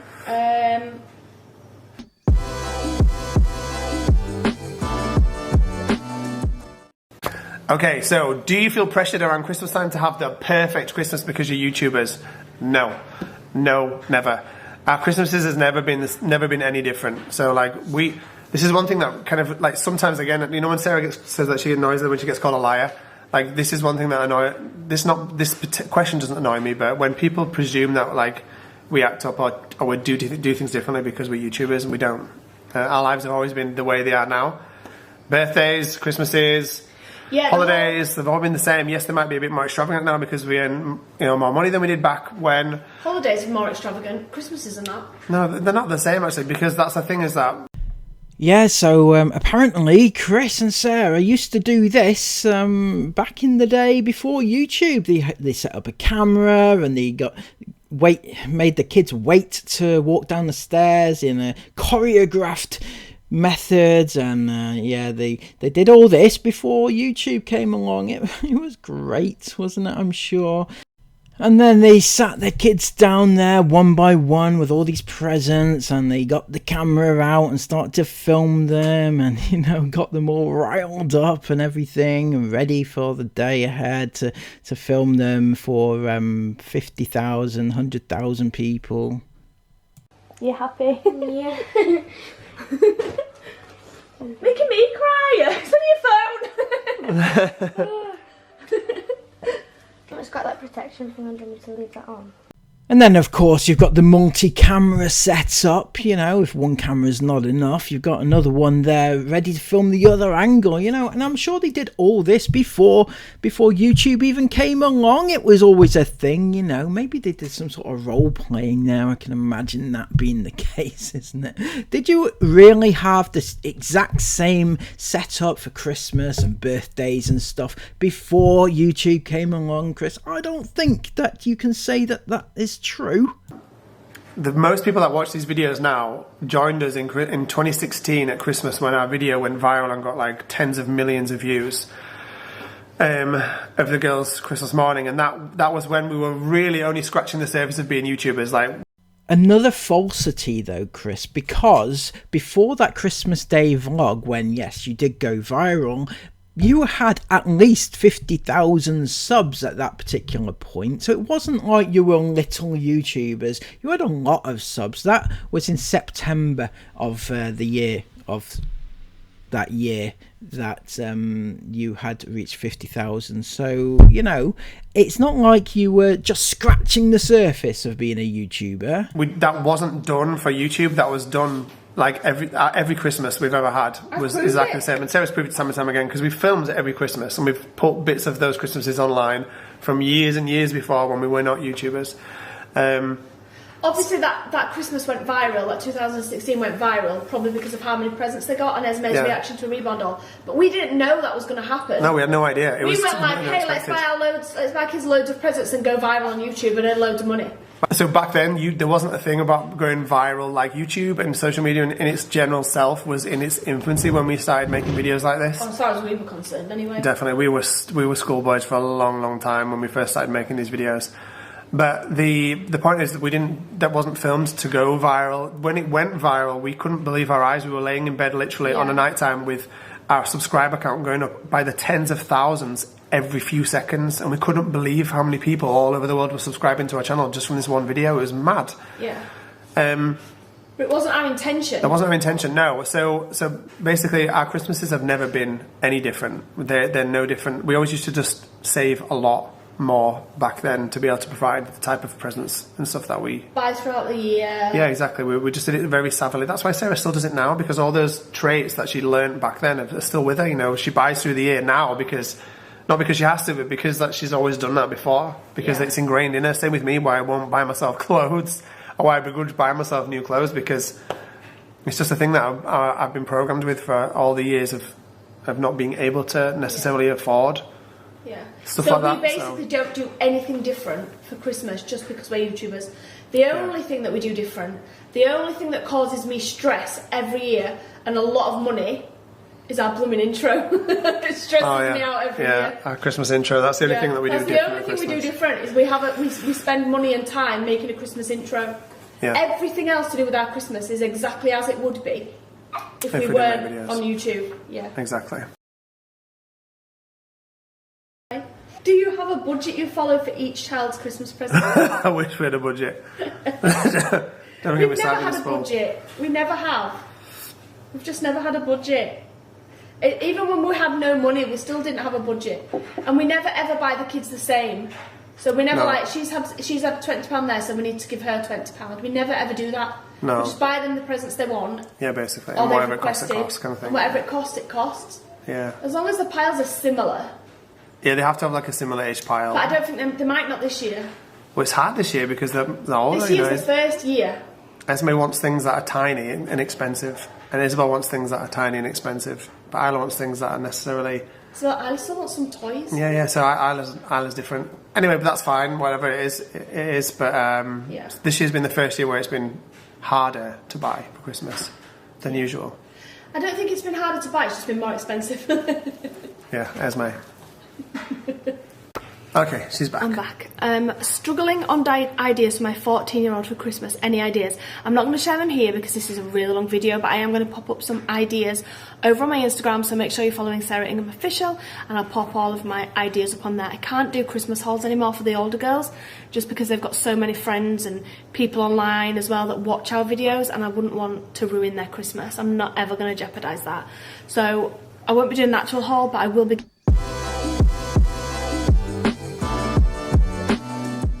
Any update about the cyst you told us about? So I had a cesarean because I've got a cyst, which would have made a natural delivery slightly more difficult / complicated. There's no update on it. It's exactly the same as it was, and there's no update on it because, as I said before, nothing. I need an MRI. I need an MRI on it. Nothing could have been done before 6 weeks. But that reminds me, I haven't even had a referral through for that, so I need to chase it. So I'm going to chase, but yeah, they will update. There's no real update because I haven't had the scan and basically an MRI. I've not had the MRI because I need an MRI because I'm not sure if the cyst's attached to my urethra. Basically, if it is, it's a different kind of surgery. If it's and a slightly more complicated. If it's not, it's a very simple surgery, and I'll have that done probably in the next few weeks. Yeah. Absolutely, the cyst is still there. They've still not got it done yet, but there's your updates, and I am so glad to let you know that I'm right at the very end of this video now, and I'm so glad if you have remained here right throughout. Thank you all so much. This has been an amazing adventure, but I couldn't really leave too much out. I mean, I did cut quite a lot out, to be fair.